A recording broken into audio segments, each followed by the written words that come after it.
Chapter 2 King Sequoia. It was October, and the hillsides were awash in oranges and yellows and reds and greens. Akira loved this time of year, when the air was crisp and cool and smelled like cedar and Douglas fir. There were a few dark clouds in the sky, but Akira knew it wasn't going to rain. It never rained anymore. Akira closed her eyes and took a deep breath, letting Dodger have the reins. He and Elwood carried Akira and her father up into a tall canopy of ponderosa pines, where bear clover and white alder grew among granite boulders. The horses climbed higher to the top of the mountains, and at last Akira and her dad came to the place they'd been headed all along.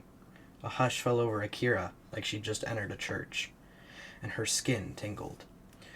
"Do behold the king in his glory, King Sequoia," Akira's father whispered, quoting a line from the naturalist John Muir.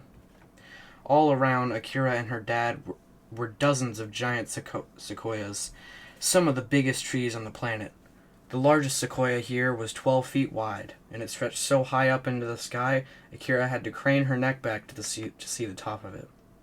Full-grown giant sequoias like these were called monarchs, because they were the kings and queens of trees.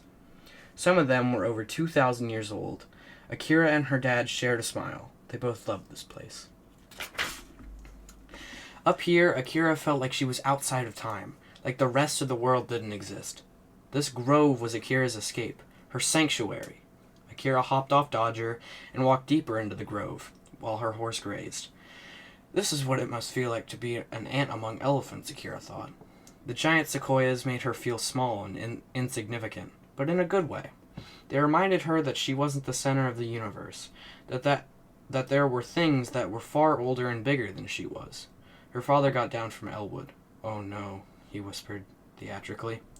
"What will happen if your wildfire makes it all the way up here?" Akira scowled. She knew as well as her dad that giant sequoias were adapted to withstand wildfires. Their bark was 2 feet thick and their shaggy evergreen leaves were high up, where forest fires couldn't reach them.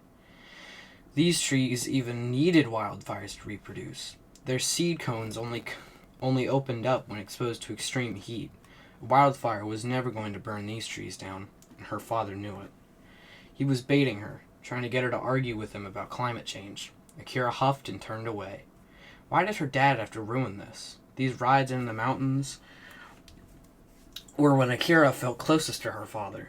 He was the one who taught her the names of all the plants and animals in the forest, and all the facts about giant sequoias, who taught her how to recharge her batteries in nature.